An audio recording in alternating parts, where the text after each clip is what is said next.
back to yet another episode of Culture Shock. Today, I will be talking about traffic lights and street lights. Let's go! Now, I know I have made my previous Culture Shock, I talked about power outage. So this is, just a follow-on from that conversation. Yeah, I was having a conversation with my mom. She's overseas at the moment and she just brought to my attention something that I have observed, and that it's a culture shock for me, quite literally. She was like, I went out the other night with my daughter and there was something I observed.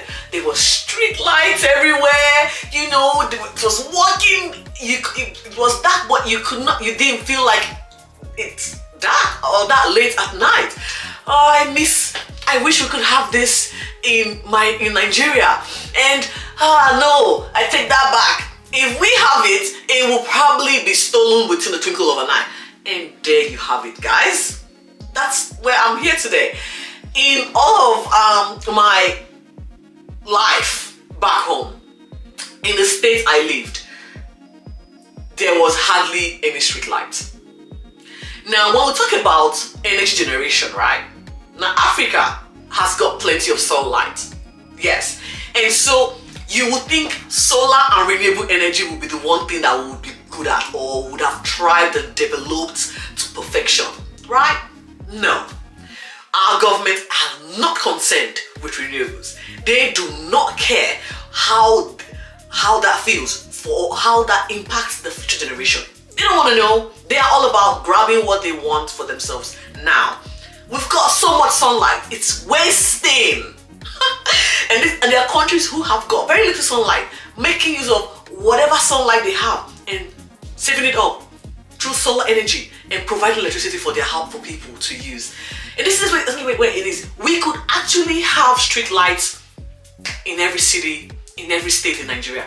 There are 36 states, if I'm not mistaken. And I can tell you for a fact that only 2 states would actually have a successful run with street lights. I think the Federal Capital Territory, which is Abuja, does have street lights. Yes. Lagos is another state that I think has got street lights. But the others I have been to, no, there is no street lights. You walk, you drive in the dark. And for when they get the initiative to maybe during an election year do something in form of providing street lights, I can tell you it has happened so many times. It only would probably work for a week and then it's gone. Either through vandalism, theft, or just lack of maintenance or mismanagement. Exactly what gives. I know. And so to hear my mom comment on that basic necessity as something that gave her happiness and in effect it improved her quality of life tells you what there is to know about the country where I grew up. If you cannot provide the basic necessity, what are you as a country?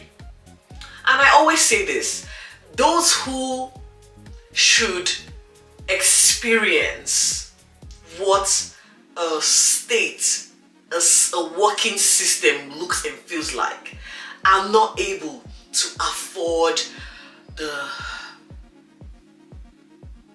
cost to travel to first world countries to actually experience this for themselves. They live in trenches, they live in the rural part, they just try and get by with whatever is available to them because all they are focused on is having to have at least 1 meal a day. So when you're striving, when the focus is about having 1 meal a day, you think less about the street lights or, again, what other basic essentials that should be available to make my life just that much easier. And then there's traffic light. I don't know if I've mentioned this in another show, in another post of my Culture Shock. Traffic light is really not inexistent. Driving in Nigeria is chaos. I can tell you. I see traffic light when I drive. it's a mental you only have to live it to experience where I'm coming from. And every time I see a traffic light, for me, I am fighting within myself to go to beat the traffic light. And that's because I have no better. I didn't grow up in a society that had traffic lights. We literally just drive in and just try as best as we can to maneuver and get out. It's chaos. Organized chaos is what I call it every time. And so when I see a traffic light, I am conditioned to stop when it's red. I am conscious when it's about to go amber.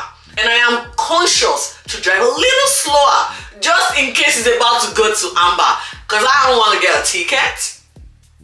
That's the consciousness or the trouble or should I say the fight I go through every day in my mind when I drive.